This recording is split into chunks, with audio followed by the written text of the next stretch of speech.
The silence of deep space stretched endlessly around the Valoran research ship. Stellar Wind. Commander Taman stood on the bridge, his tall blue form casting long shadows under the dim emergency lighting. His silver eyes reflected the star charts displayed on the main screen as he studied the readings with growing concern. "Commander, we are approaching the target coordinates," reported Lieutenant Sora from her station. Her voice carried the musical quality typical of her species, but today it held an edge of worry. The young officer's blue skin seemed paler than usual as she monitored the ship's systems. Taman nodded slowly. They had been traveling for 3 weeks to reach this remote sector of space. The mission was simple enough. Survey the asteroid field for rare quantum crystals that could power their home world's expanding energy grid. What they had found instead was something far more dangerous. "Bring us to a full stop," Taman ordered. "I want a complete sensor sweep of the entire field before we proceed." The stellar wind came to rest among the drifting rocks and ice chunks that made up the outer edge of the asteroid field. Through the viewports, the crew could see the massive stones tumbling slowly in the darkness, some as large as small moons. The ship's sensors reached out like invisible fingers, probing the field for the energy signatures that would indicate the presence of the crystals they sought. "Sir, I am reading some very strange signatures from the central region," Sora announced. Her long fingers danced across her control panel as she tried to make sense of the data. "The energy readings are unlike anything in our databases. They seem to be shifting and changing every few seconds." Engineer One-Seek looked up from his station near the back of the bridge. His blue skin was marked with the darker patches that showed his advanced age and experience. "Commander, those readings could indicate an unstable quantum field. If we get too close, it might affect our ship's systems." Taman considered this information carefully. The quantum crystals were desperately needed on their home world. Power shortages had been growing worse each year as their population expanded. Without new energy sources, millions of Valorants would face hardship in the coming seasons. But he also knew the dangers of unknown quantum phenomena. "We need those crystals," he said, finally. "But we will proceed with extreme caution. Sora, plot a course that keeps us at maximum safe distance from the energy source. We will approach slowly and monitor all systems continuously." The stellar wind began moving deeper into the asteroid field. The ship's hull groaned softly as they navigated between the floating rocks. Their advanced shielding deflected the smaller debris, but Taman ordered reduced speed to avoid any collisions with the larger asteroids as they traveled deeper into the field.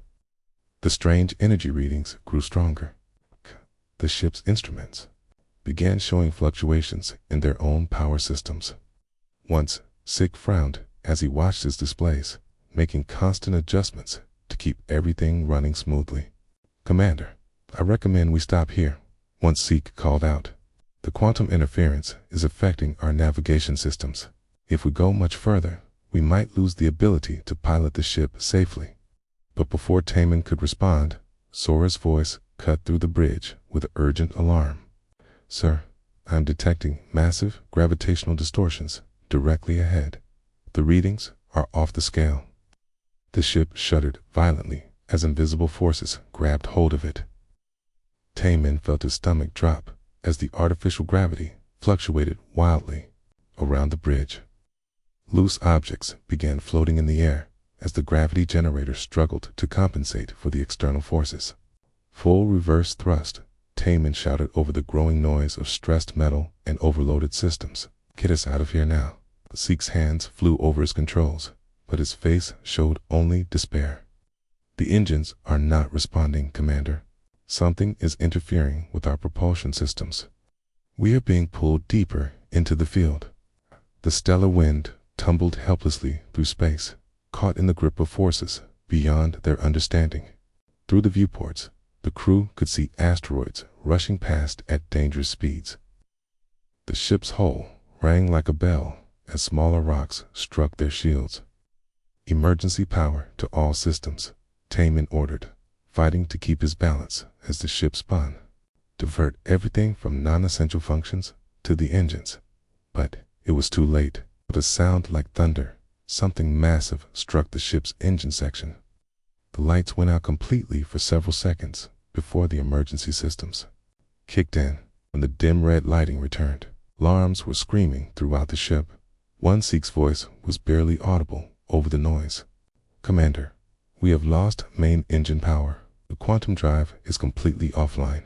We also have major damage to the life support systems." The ship continued to drift deeper into the asteroid field, no longer under their control. Taman moved quickly to the damage control station and studied the readings with growing horror. The impact had destroyed their faster-than-light engines and damaged the systems that kept them alive. "How long do we have?" he asked quietly. One Sikh ran calculations on his portable device. "With current life support damage, maybe 4 months if we are very careful with power usage. Less if we try to maintain full systems." Sora looked up from her communications panel with tears in her silver eyes. "Sir, our long-range communication array was also damaged in the impact. You can only broadcast a distress signal about 2 light years in any direction.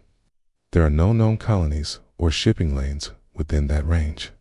The bridge fell silent, except for the constant beeping of alarms and the occasional groan of the damaged hull. Taman closed his eyes and felt the weight of command pressing down on him like a physical thing.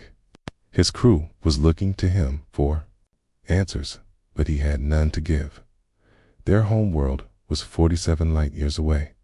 Even if someone received their distress signal, it would take decades for help to arrive using conventional engines.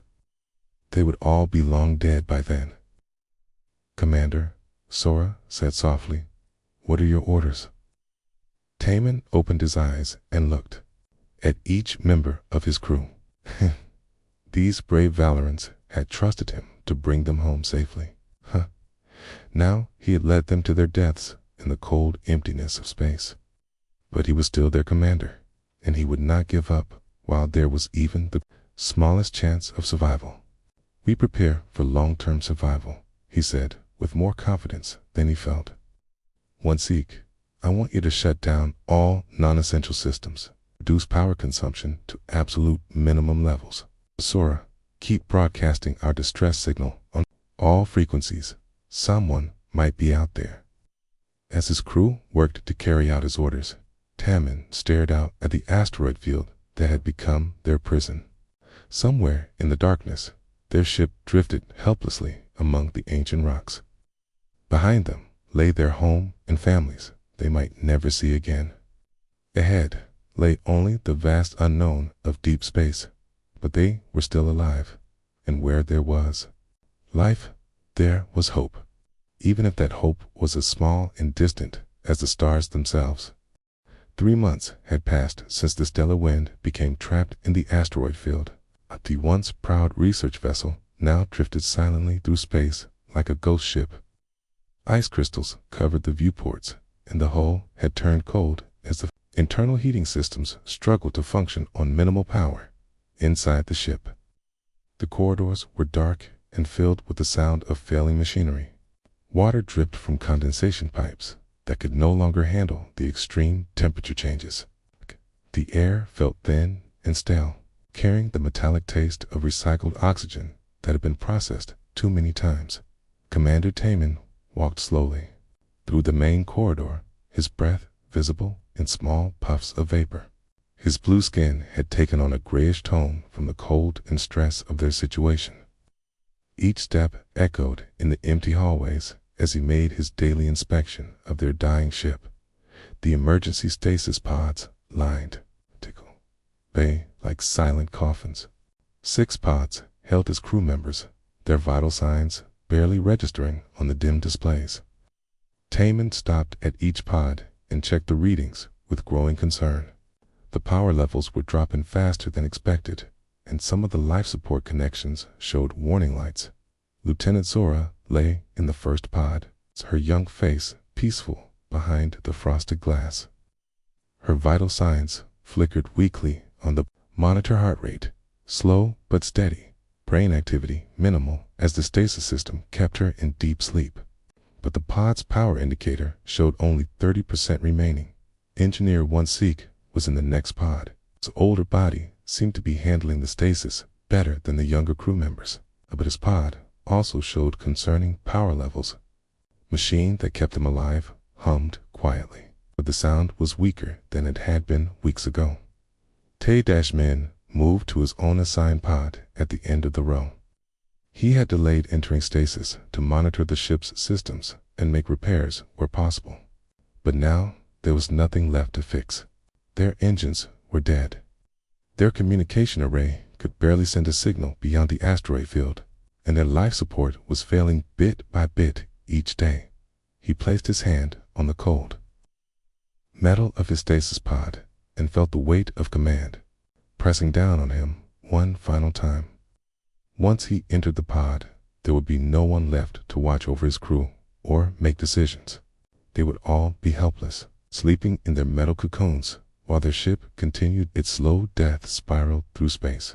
The ship's computer spoke in its flat, motionless voice from speakers throughout the medical bay. Commander, current power reserves will maintain stasis pods for approximately 6 weeks at present consumption rates.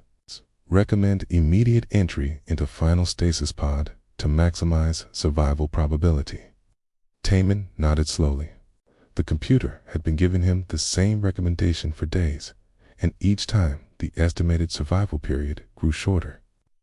6 weeks was optimistic. He suspected they had less time than that before the power failed completely. Before entering his pod, Kamen made one last walk through the ship. He visited the bridge where they had spent so many hours working together as a team.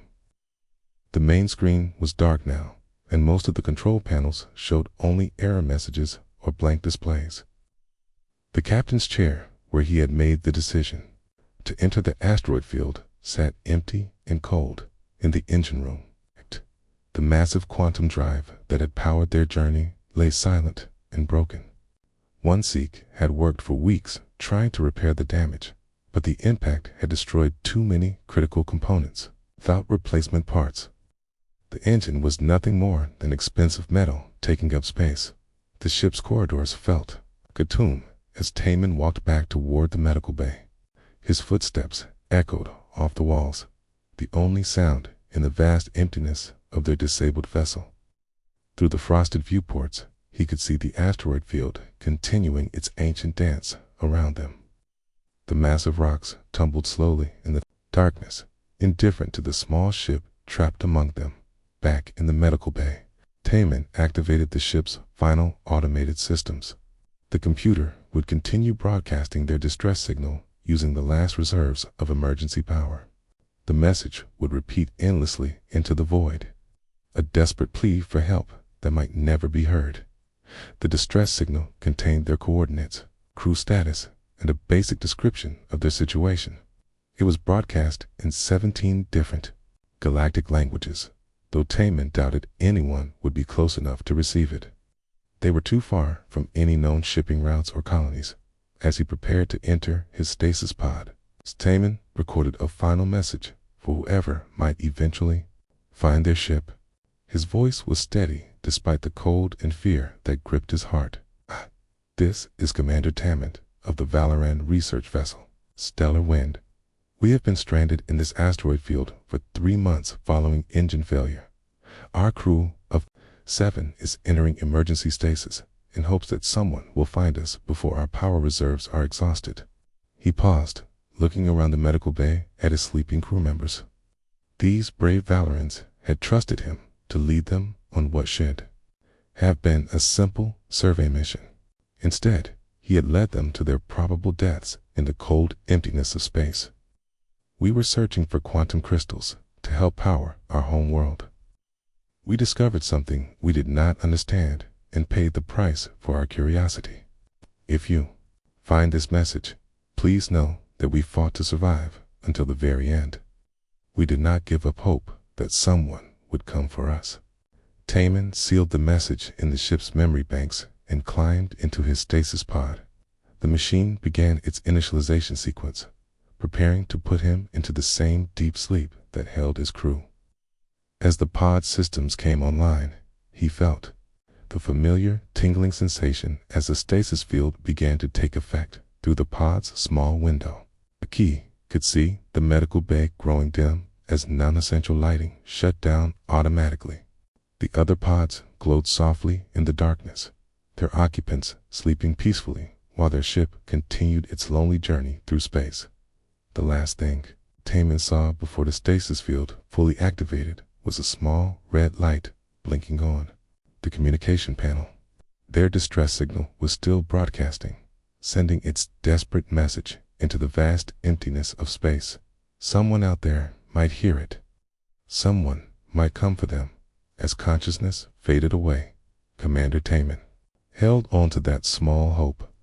It was all they had left in the cold darkness between the stars. The stellar wind continued its silent drift through the asteroid field, carrying its precious cargo of sleeping lives toward an uncertain fate. Time passed differently in the void of space. Minutes became hours, hours became days, and days stretched. In 2 weeks, as the disabled ship moved slowly through the darkness, guided only by the ancient gravitational forces of the asteroids around it, Captain Heinwu sat in his command chair aboard the human cargo vessel Iron Resolve, reviewing the manifest for their current mission. The ship was loaded with critical medical supplies bound for Kepler colony, where a deadly plague had been spreading through the population for months. Every day they delayed meant more lives lost to the disease. The Iron Resolve was not a military vessel or an exploration ship. It was a working cargo hauler built for reliability rather than speed or comfort. The crew quarters were cramped, the corridors narrow, and every available space was filled with supplies and equipment. But the ship was solid and dependable, just like the crew that operated it. "Captain, we are maintaining good speed toward Kepler colony," reported Navigator Jae-soon from his station. "At current velocity, we should arrive in 6 days and 14 hours. Hyan-Woo nodded, but his mind was troubled by reports from the colony. The plague was spreading faster than anyone had expected. The medical supplies they carried might not be enough to stop the outbreak. But they were the best hope the colonists had. Communications Officer Ji-hai looked up from her console with a puzzled expression. "Captain, I am picking up a very weak signal on the emergency frequencies. It seems to be some kind of distress call, but the signal is very faint and broken." "Put it through the speakers," Hyan-Woo ordered. The bridge filled with static and electronic noise. Through the interference, they could hear fragments of what sounded like a voice speaking in an unfamiliar language. The words were strange and musical, unlike any human language they had encountered. "Can you clean up the signal?" Hyan-Woo asked. Ji-hai worked at her controls, adjusting frequencies and running the signal through various filters. Slowly, the voice became clearer though. The language remained incomprehensible, but embedded within the transmission were universal mathematical sequences and symbols that any spacefaring civilization would recognize as distress codes. "Sir, this is definitely a distress signal," Ji-hai reported. "The language is unknown, but they are using standard emergency protocols. Based on the signal strength and degradation, I estimate the source is approximately 4 days away at maximum speed." Engineer Won-sik looked up from his maintenance reports. "Captain, if we divert to investigate this signal, we will be delayed by at least a week. The colonists at Kepler are counting on us." Hyan-Woo stood and walked to the main view screen, which showed the stars streaming past as they traveled through hyperspace. Behind them lay Earth and the safety of human space. Ahead lay Kepler colony and thousands of people who needed the medicine they carried. And somewhere off their planned route, an unknown voice called for help in the darkness. "What do we know about this sector of space?" he asked. Jae-soon checked his star charts. "It is mostly unexplored, Captain. No known colonies or shipping routes in that area. If someone is out there, they are very far from any help." The signal has been repeating for hours, Jihai added. Whatever their situation, they have been calling for help for some time, ain't we? Considered the options. The medical supplies were desperately needed at Kepler Colony. Hush. Every hour of delay could mean more deaths from the plague. But someone was out there in the void, calling for rescue. The signal suggested they were in serious trouble, possibly dying. Medical Officer Dayun spoke up from her station near the back of the bridge. Captain, I have been monitoring the plague reports from Kepler Colony. Situation is bad, but their medical teams are managing to slow the spread. A week's delay would be serious, but not catastrophic. And if we ignore this distress call, whoever is out there will probably die, Hien Wu said quietly. The bridge fell silent as the crew considered their captain's words. They all knew the risks of space travel. The void between stars was vast and unforgiving. Ships that broke down in deep space often disappeared forever. Their crews become statistics in the registry of vessels lost to the darkness. Sir, the signal is getting weaker, Jihai reported. If we are going to respond, we need to decide soon. Their transmitter may not last much longer. Hien Wu looked around at his crew.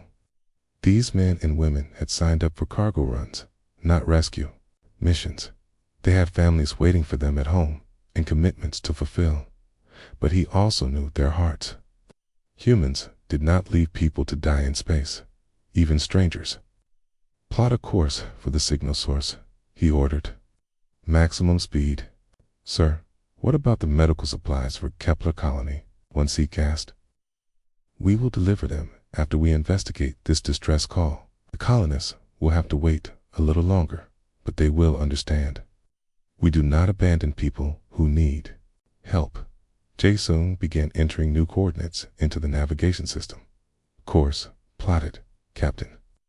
Estimated time to intercept is 4 days and 6 hours at maximum velocity. Take us out of hyperspace and change course, Hien Wu commanded.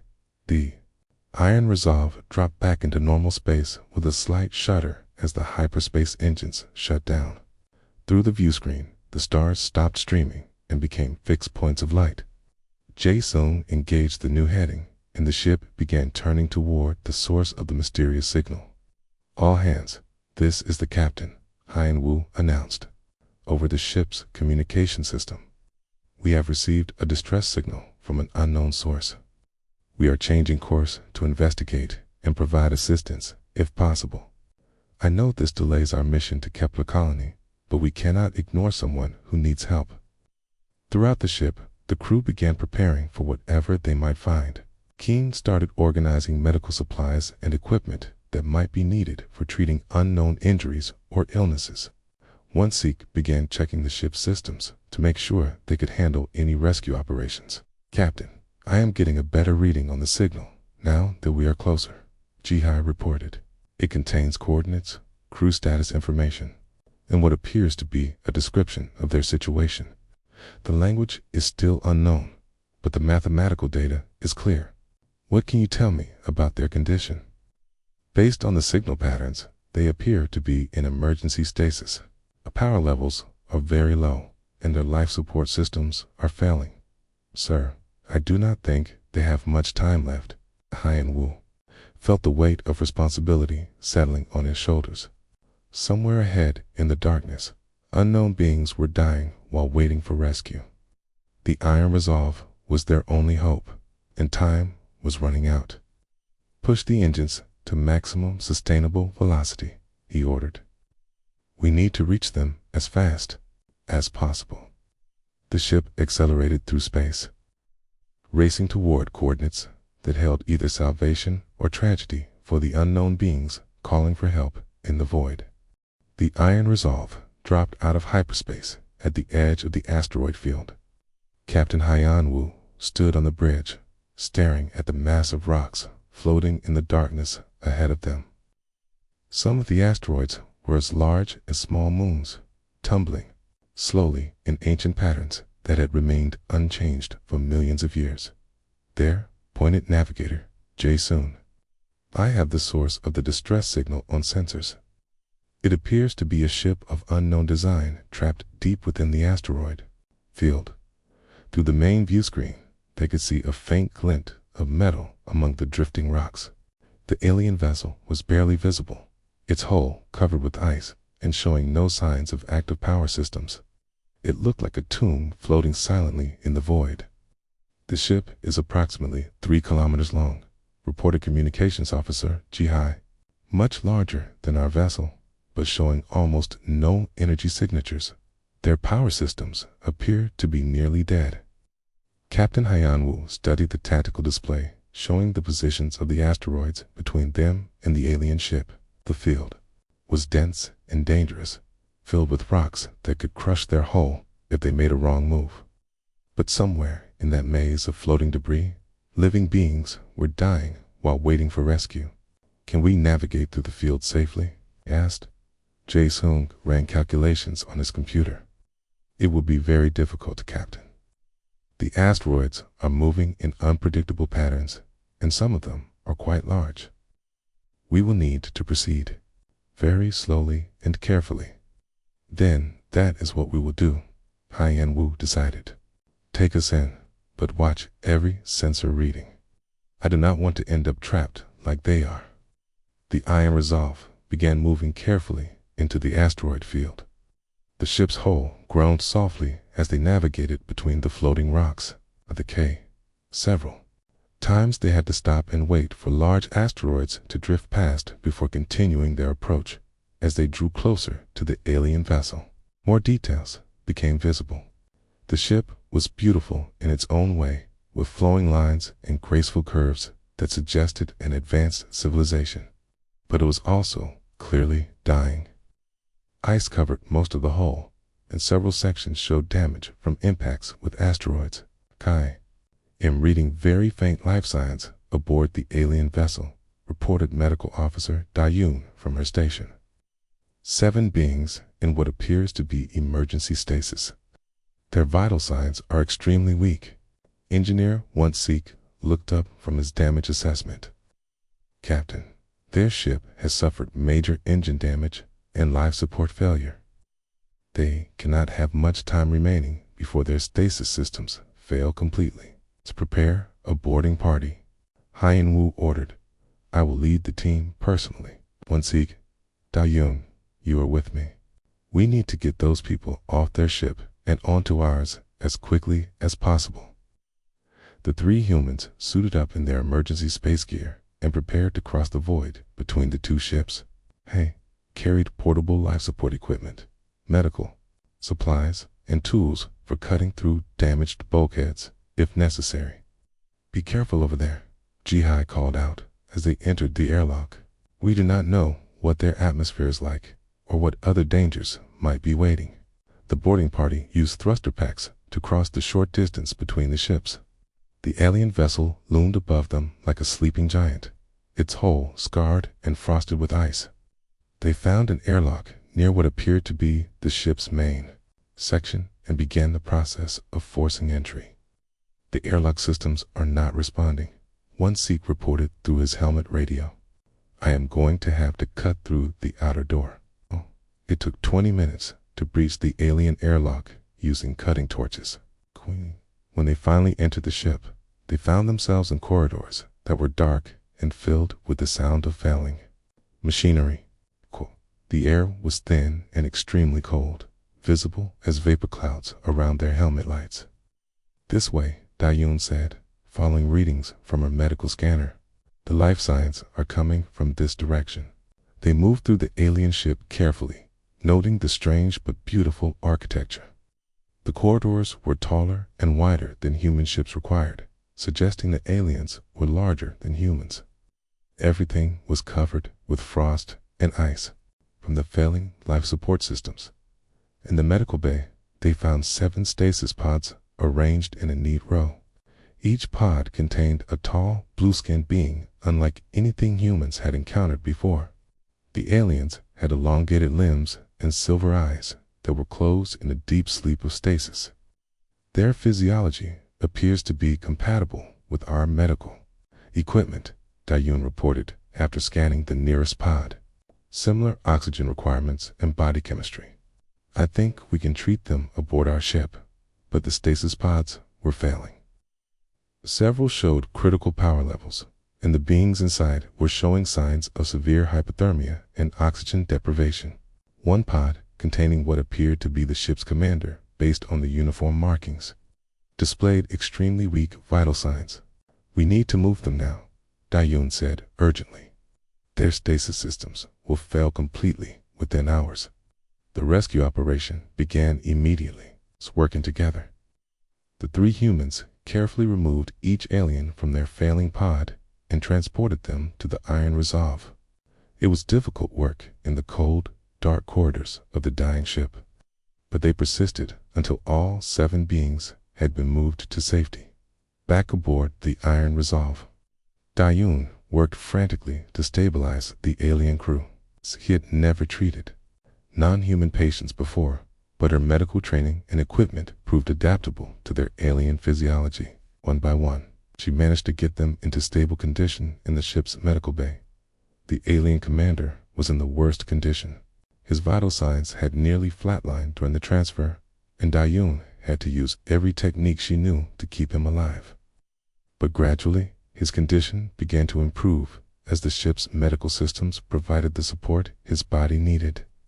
"Will they survive?" Captain Hyan-Woo asked as he watched the unconscious aliens in their medical beds. "I think so," Dayun replied. "They were very close to death, but we got to them in time.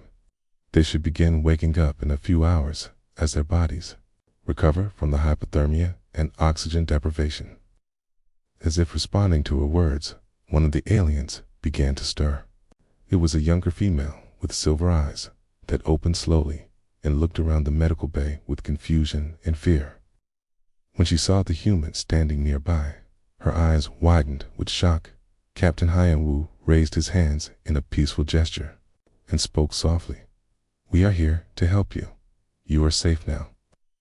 The alien did not understand his words, but something in her silver eyes suggested she understood his intentions. The rescue was complete, but first contact between two species was just beginning. Lieutenant Sora woke slowly, her silver eyes blinking in the unfamiliar lighting of the human medical bay. Her blue skin felt warm for the first time in months, and she could breathe easily without the metallic taste of recycled air. But nothing around her looked familiar. Strange bipedal creatures moved about the room with purpose. Fear gripped her heart as she tried to sit up.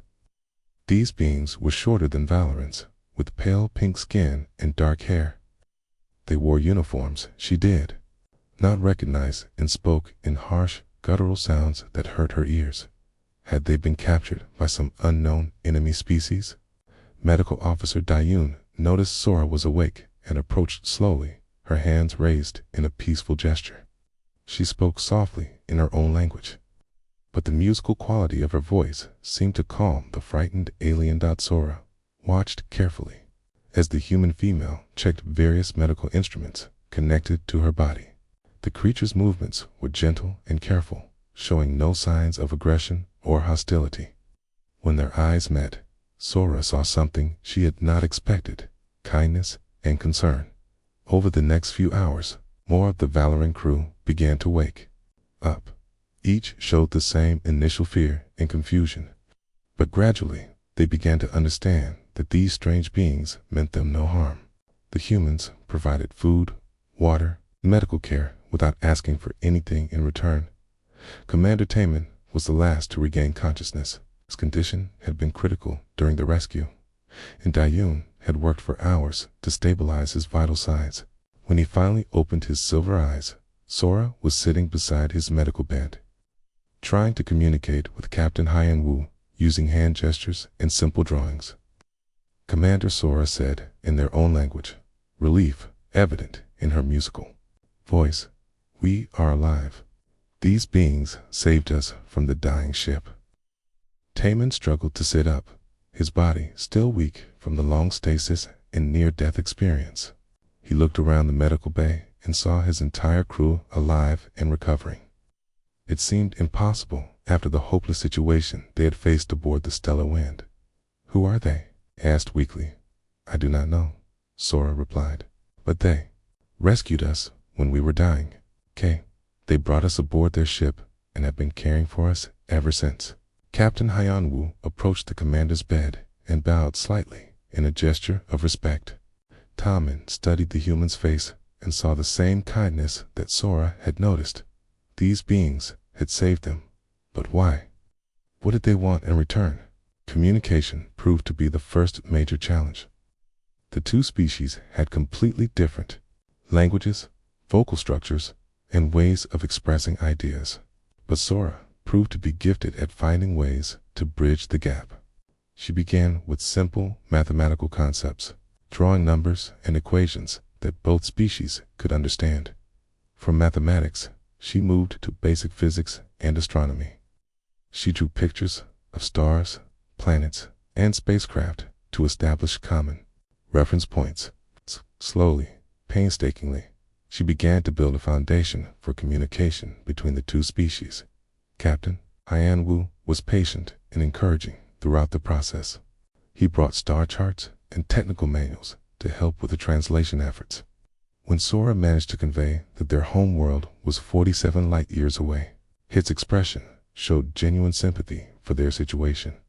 The breakthrough came when Sora managed to communicate that the humans had delayed their own important mission to rescue the Valorants. She drew pictures of sick people and medicine to represent the plague at Kepler Colony, then showed how the human ship had changed course to help them instead. Commander Tamon was stunned by this revelation. These beings had risked their own mission and the lives of their own people to save complete strangers.